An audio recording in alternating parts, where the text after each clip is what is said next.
Kakak, thank you. Halo, selamat datang di Cuanki. Curhatan terkini. Di sini kita akan membahas tentang curhatan-curhatan kalian yang kalian udah share di Instagram. Nah, tentunya dengan menutup identitas ya. Kita akan bahas soal apa aja: gibahin cowok, perselingkuhan, relationship, keuangan, pertemanan, perkuliahan, orang tua mungkin. It's okay, semuanya bebas. Tenang aja, identitas kalian tersembunyi dan kita akan coba untuk ngasih pendapat. Kalau kita mampu, kalaupun enggak ya kita akan bacakan itu. Oke? Maklumi aja ya, Ya, kalau ada maklumi salah aja. salah kata. Yes. Oke. Nah, langsung ke pertanyaan pertama di sini.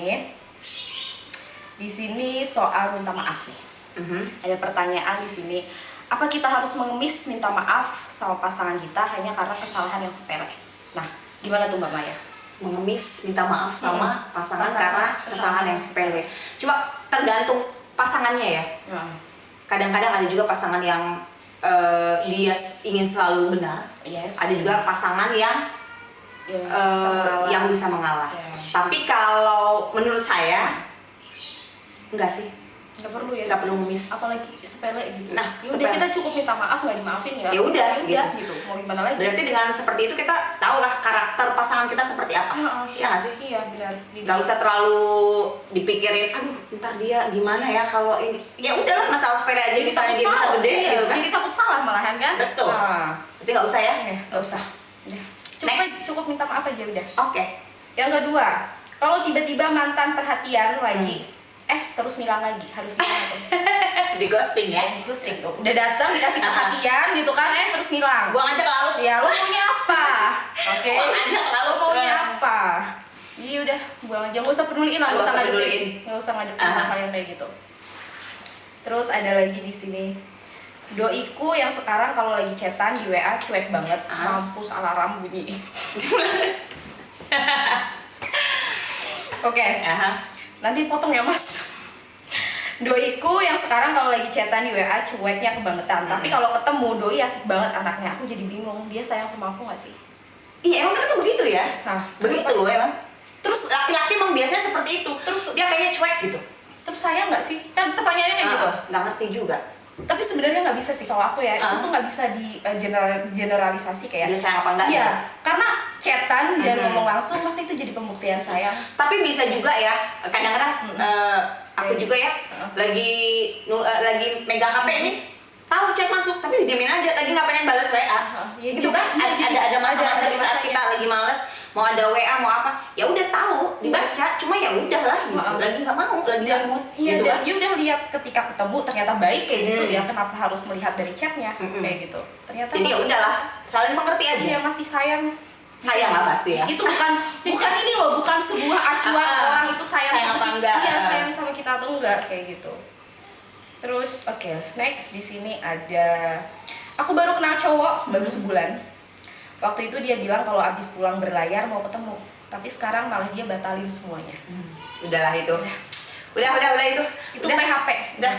PHP. Udah nggak bener lah. Nggak bener. Stop, udah nggak usah berharap. Ini agak sensitif nih.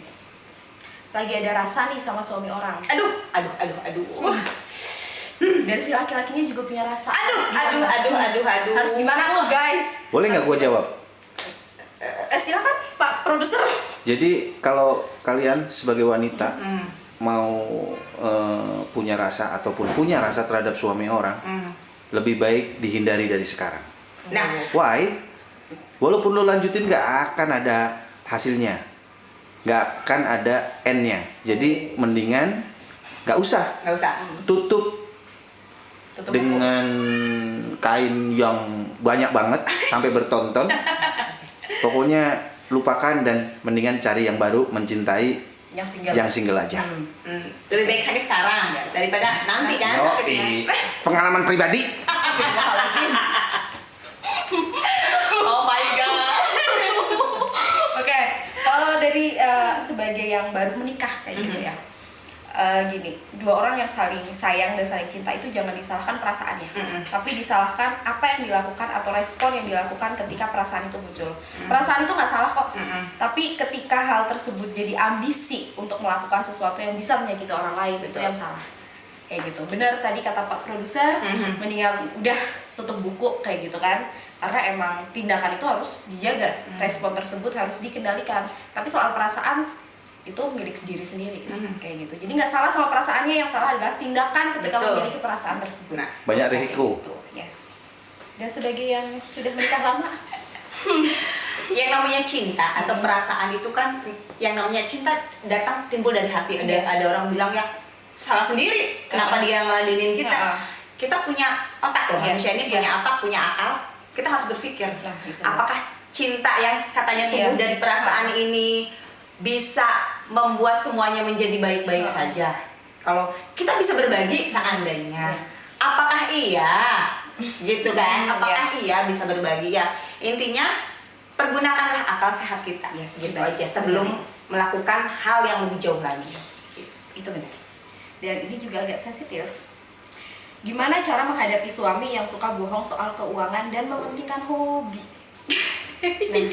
Kita dihadapkan dengan suami-suami kita di sini. Ya, oke.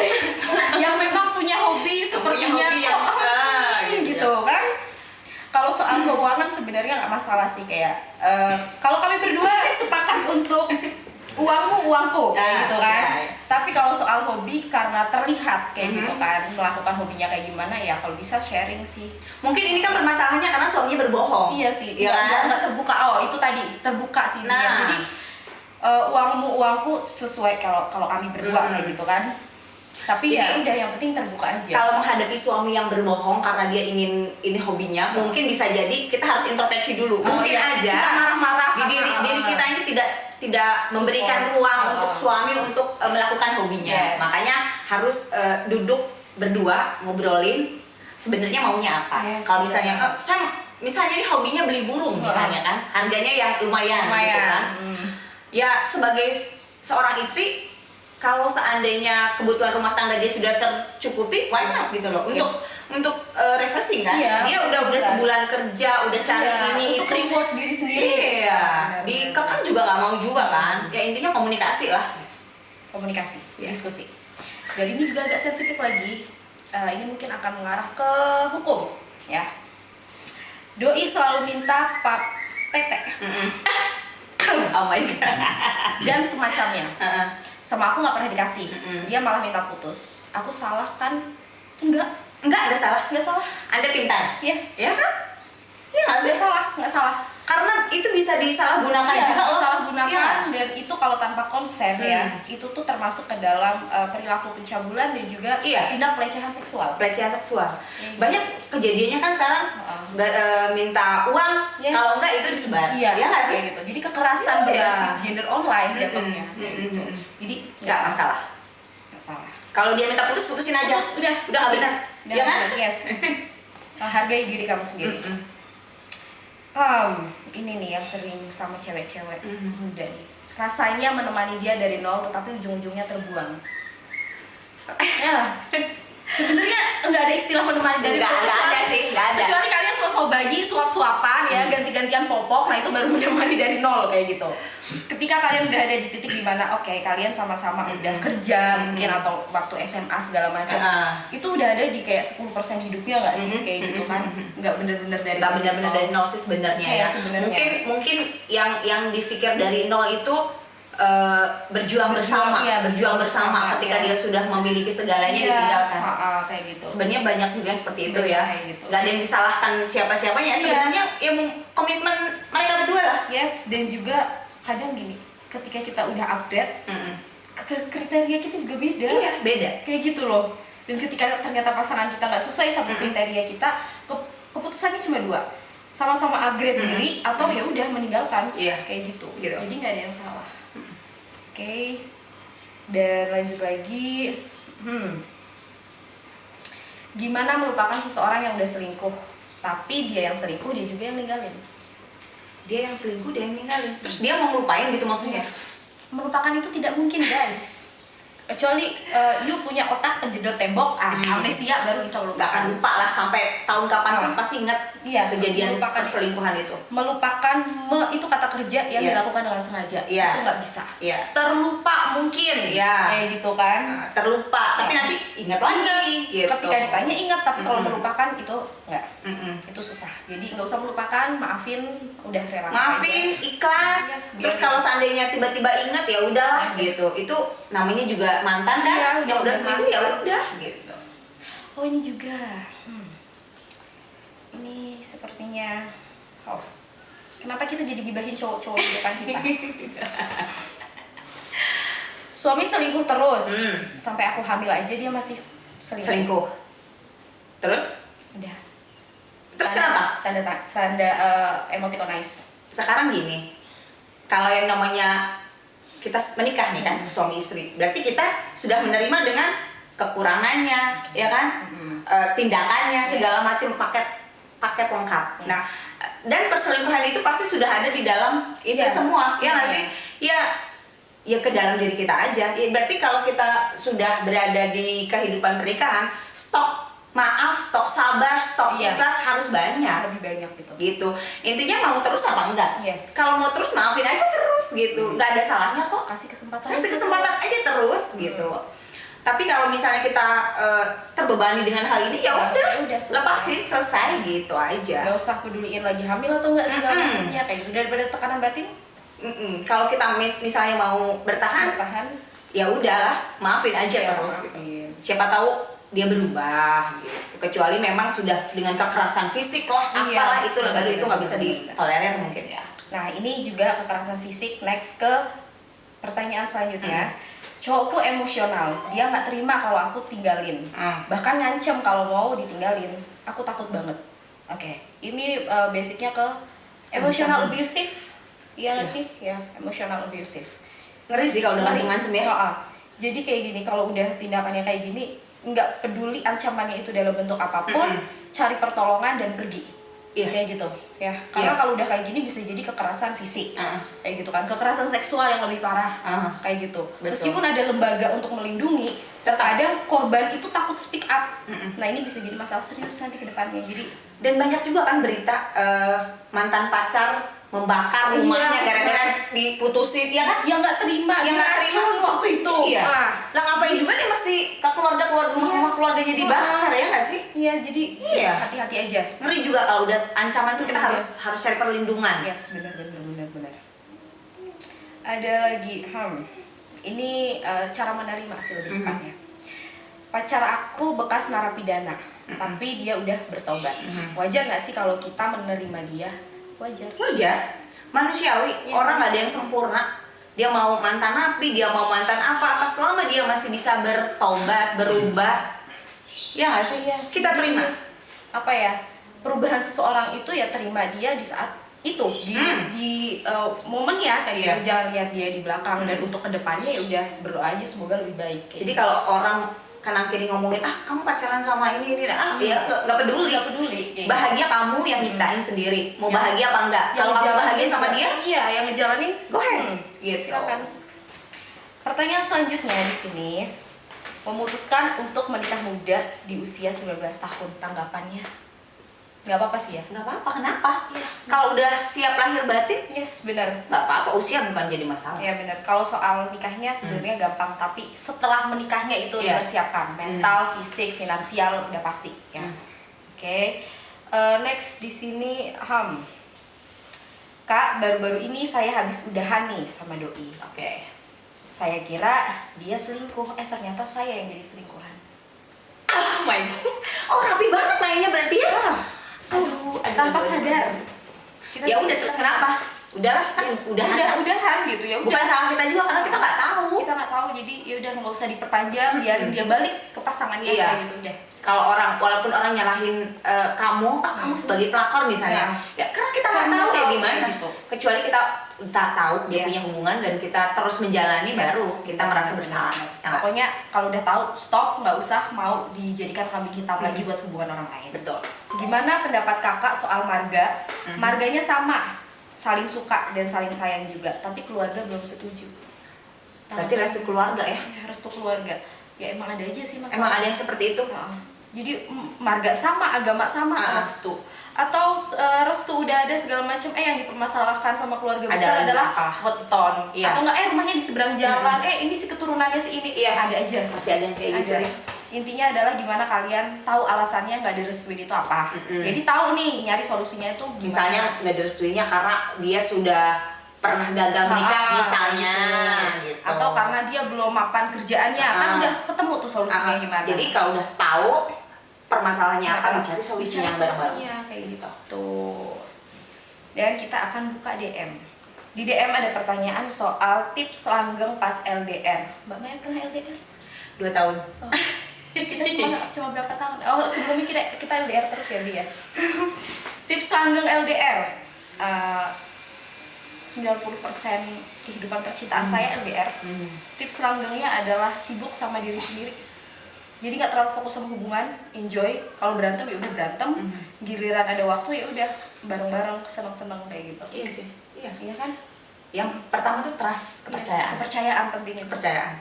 Kalau kita udah nggak percaya mau LDR atau enggak, Iya, susah. Ya nggak? Iya, benar-benar. Pokoknya percaya. Kalaupun misalnya kepercayaan kita disia-siakan, ya udah gitu. Yang penting kita udah percaya, udah apa ya, udah berusaha untuk memberikan kepercayaan. Kalau toh kita disia-siakan, kita udah tahu berarti seperti apa pasangan kita dan udah tahu bagaimana bertindak. Yes, gitu. Benar. Wait, tadi. Oke. Ini agak panjang ceritanya. Kak Put, aku udah menjalin hubungan kurang lebih 4 tahun. Desember 2020 dia datang ke rumah sama keluarga besarnya. Kita tunangan. Maret 2021 kemarin dia ketahuan chattingan sama perempuan lain. Sebatas chattingan aja, mereka nggak pernah ketemu. Pertama dia ngomong kalau perempuannya yang mulai duluan. Rasa percaya aku langsung hilang. Oh iya, kita juga LDR, cuma beda kota aja. Sebulan sekali dia sering datang. Dari situ aku mulai sadap WA dia, dan alhamdulillah nggak pernah nemu hal yang aneh-aneh. Rasa percayanya mulai naik lagi nih di situ. Tapi rasa penasarannya dia tentang dia dekat sama perempuan lain itu masih ada. Nah, di sini mereka berdua tuh mau nikah, Mbak. Mau nikah, udah tunangan, tapi selalu menggali kesalahan itu kayak gitu. Jangan mencari apapun yang membuat kamu sakit. Nah, ya nggak? Jangan mencari tahu. Nggak usah nyusahin diri sendiri. Jangan cari tahu apa yang membuat kita sakit. Misalnya kita tahu nih, kalau kita nyari tahu ini kita bakal sakit. Iya, Nggak usah dicari. nggak usah ribetin diri sendiri gitu. Itu udah selesai, udah disadap dan ternyata nggak ada yang aneh-aneh, ya udah kayak gitu. Kenapa harus mempersulit diri sendiri? Nggak usah kepo lagi. Aduh, jangan-jangan dia ini, jangan karena kesalahan kecil udah nggak usah. Bener. Ya, fokus aja ke masa depan, gitu ya. Yes, itu kalian mau nikah hati-hati. Biasanya banyak godaan ya kalau mau nikah. Oke. Belum pernah ketemu, tapi udah kenalan. Salah nggak sih kalau berjuang? Sini Bi, kita belum pernah ketemu. Oh iya, saya tidak merasakan sih. Anda yang merasakan.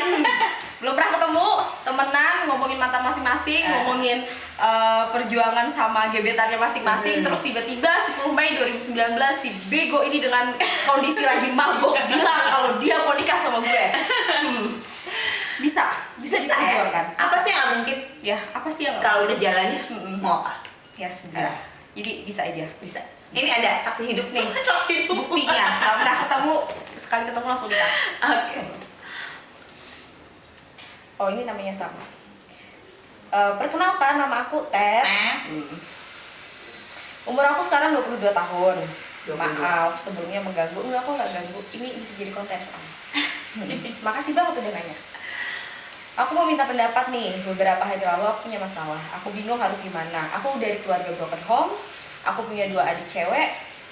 Dari SMA sampai sekarang aku selalu kos. Intinya aku jauh dari orang tua. Aku lebih nyaman tinggal sendiri. Sekarang aku punya pacar, umurnya 26 tahun. Dia duda, punya anak 1. Okay. Kami berpacaran udah 5 tahun. Di saat aku ingin menikah, ibuku nggak merestuin, sedangkan ayahku merestui. Sempat beberapa kali terjadi pertikaian antara aku, ibu, dan ayah. Banyak banget hal-hal negatif yang ibu katakan sama aku dan sama pacar aku. sepertinya ibu tuh punya firasat buruk kayak gitu. Tapi aku yakin sama dia, aku nyaman sama dia, dan aku pengen memperjuangkan hidupnya sama dia kayak gitu. Jadi di sini kita Restu ibu ya? Ya, soal restu kayak gitu. Restu ibu, ayah Ayah merestui, merestui, tapi ibu enggak. Ya mungkin namanya seorang ibu kan, mungkin duda mungkin bisa jadi udah punya anak satu gitu kan. Cuma kalau menurut saya ya, dia sudah menjalin hubungan 5 tahun. Selama 5 tahun dia pasti udah tahu lah segala macam tentang si pasangan itu. Kalau kamu merasa yakin terhadap pasangan kamu dan merasa kamu bisa bahagia, perjuangkan terus. Akan ada saatnya lulus. Akan ada saatnya lulus. Ya, karena kalau misalnya bicara soal budak punya anak satu, selagi kalian mampu untuk nantinya, apalagi kamu sebagai yang single kayak gitu kan, nerima anaknya dan nerima kondisinya dia juga kayak gimana, nggak takut oke, dia pernah gagal tapi sama aku diusahakan nggak gagal kayak gitu misalnya, silakan kayak gitu ya, nggak ada salahnya. Paling hubungan sudah lama ya, 5 tahun, udah tahu pasti seluk beluknya seperti apa. Mau ini panjang juga. Aku mau curhat nih, bingung banget mau cerita ke siapa. Kok agak sensitif, harusnya nggak dibuka. Jadi cowok aku sangean. Oke. Kami LDR sih. Dia selalu ngajak video call seks. Tapi aku tolak. Dan dia selalu ngambek atau marah setiap kali aku tolak. Sekarang aku ngerasa capek kalau aku minta putus, dan kalau aku pengen pergi, dia selalu nggak menerima kekurangannya. Jadi ibaratnya tuh dia kayak nyalahin diri sendiri. Toxic nggak sih kayak gitu? Toxic banget sih kayak gitu. Dan di sini aku tahu hubungan yang kami bangun itu nggak sehat gitu. Tapi sebenarnya aku juga pengen nanya, hubungan yang sehat itu beneran tanpa seks atau enggak? Oke, aku jawab yang ini dulu. Hubungan yang sehat itu bukan tanpa seks, but seks dengan konsensual, dengan izin satu sama yang lainnya. Jadi sepakat, oke, hubungan kita melakukan hubungan seksual after or before married, yang penting kita sepakat tanpa ada embel-embel nanti aku bakal tanggung jawab kok, nanti aku bakalan nikahin kamu. No, kalau itu udah di luar konsensual, itu ada janji, ada ibaratnya tuh embel-embelnya kayak gitu. Tapi kalau konsensual, ya udah ngelakuin stop kayak gitu tanpa ada harapan. Jadi ketika berpisah pun nggak menyesal, nggak diungkit juga, nggak jadi ancaman kayak gitu. Jadi hubungan yang sehat itu bukan tanpa adanya seksual, kecuali untuk aseksual. Aseksual emang hubungannya tanpa kegiatan seksual. Tapi kalau untuk hubungan yang di luar aseksual itu ada, dan itu sehat-sehat aja dengan catatan konsensual kayak gitu. After ataupun before marriage kayak gitu. Tapi bagusnya after married aja. Kan berdasarkan Riset. Itu nggak jadi masalah sebenarnya. Karena di dalam pernikahan pun ketika tanpa konsen itu termasuk kekerasan seksual kayak gitu. Menurut lu gimana? Kalau menurut saya ya, hubungan yang sehat atau pacaran yang sehat memang tanpa seks. Kalau menurut saya ya, kan beda kan? Nah, tanpa seks. Jadi seksnya after marriage. Tapi tentunya kalau kita misalnya punya pasangan yang seperti itu, punya pasangan yang tadi sangean lah, inilah itulah, itu maksa. Udah itu bahaya banget. Menurut saya tinggalin aja. Itu termasuk ke dalam sexual abuse karena maksa dan ngancem, bahkan dia menyalahkan diri sendiri ketika kamu pergi kayak gitu. Ibaratnya itu kan sebagai cara buat dia narik kamu lagi nih ke dalam pelukannya kayak gitu kan. Dia akan selalu punya alasan bagaimana caranya untuk menarik kamu pergi dan melakukan itu lagi. Ya kan? Jadi itu udah toksik. Iya. Udah kami itu udah nggak sehat banget. Udah nggak sehat banget dan harus ditinggalin. Benar. Gitu. Jadi udah bye aja. Kayak gitu. Jadi udah segitu aja yang kami bisa jawab. Nanti kita next ada lagi ya? Ada. Cuanki ini akan terus berlanjut. Kalian boleh curhat sebebas-bebasnya, curhat segala-galanya, bebas, tenang aja, identitas tertutup, terjaga. Dan kalau kami bisa kasih solusi, kami akan kasih solusi. Tapi kalau enggak, ya kalian cukup dibacakan aja. Itu sebagai kayak temen cerita nggak sih? Betul. Kayak yang penting sudah plong, sudah lega gitu loh. Apa yang ingin disampaikan, unek-unek yang ingin disampaikan itu sudah tersampaikan dengan baik, dan kalau kita tidak bisa memberikan solusi, menjadi pendengar yang baik. Benar, kayak gitu. Jadi itu aja tadi yang udah dijawab. Terima kasih banyak udah nonton Cuanki untuk pertama kalinya. Ya, perdana. Curhatan terkini. Yes. Dan kami berdua undur pamit. Bye. Bye. Ketemu di minggu depan. Hai guys, jangan lupa di guys. Thank you.